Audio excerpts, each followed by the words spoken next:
Boy Erased was originally a memoir written by you, Garrard. So Joel, how did the collaboration with you two come about?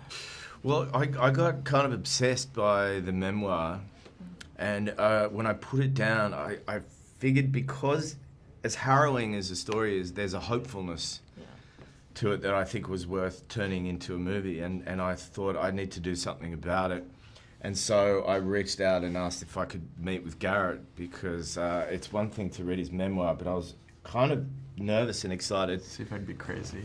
To meet the man behind it, and because of knowing also that, that some years had passed, to kind of get another perspective on it. And that relationship just kept snowballing, and here we are today, at the other end of making the film. Oh my God. Yeah. When did you feel comfortable accepting your sexuality and feeling confident enough to share your story with everyone?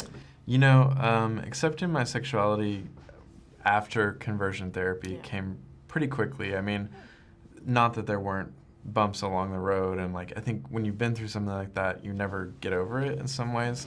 But I waited 10 years before I wrote a word of the story, because I felt like something would be missing if I just told my experience. I wanted to understand why my parents did what they did, and I wanted to understand why even the counselors did what they did.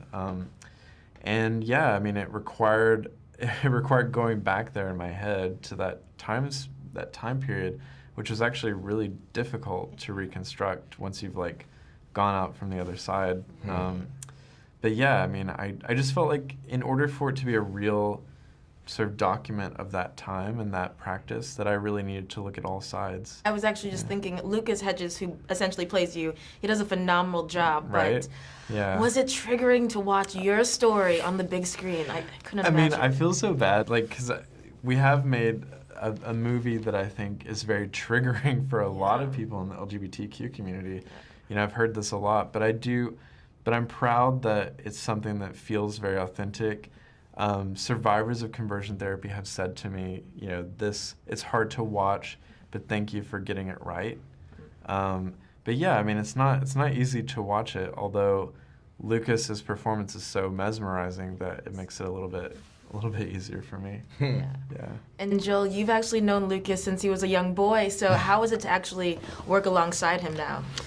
Well, I met him, I met him just before he got his first acting job.